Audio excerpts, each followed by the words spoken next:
एकजुटीचा, कामगार एकजुटीचा काय भत्ता 9,000 रुपये हम सब। मला सांगताना खूप खेद वाटतोय।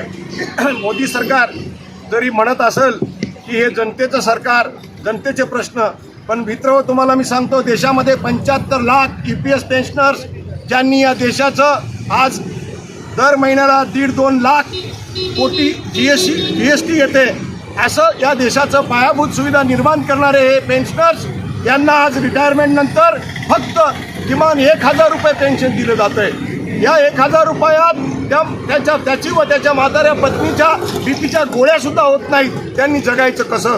त्यांनी हे पेन्शन मिळावं म्हणून सरकारने तयार केलेला EPS 95 कायद्याअंतर्गत जे जमा केलेली रक्कम आहे नोकरीत असताना, त्याची रक्कमसुद्धा आता 10 लाख कोटी रुपये झालेली आहे। त्याचं व्याज जरी आम्हाला दिलं, त्याचं व्याज जरी 100% या पेन्शनला वापरलं, तर या सगळ्या पेन्शनरला 7,000 रुपये किमान पेन्शन मिळू शकते। पण हे सरकार ते पैसेसुद्धा आपल्या भांडवलदार मित्रांना उद्योगासाठी देत आहे आणि या पेन्शनर्सला मात्र 1,000 रुपयामध्ये उपासमारीचं जीवन जगायला मजबूर करत आहे। म्हणून त्याच्या निषेधार्थ आम्ही देशभर आज सर्व EPF ऑफिसला टाळे लावा अशा प्रकारचं आंदोलन केलंय। पण नांदेडला EPS ऑफिस नाही आणि हे म्हातारे पेन्शन औरंगाबादपर्यंत जाऊ शकत नाहीत, म्हणून आम्ही नांदेडला कलेक्टर ऑफिसला येऊन आम्ही आमचे निदर्शने करत आहोत।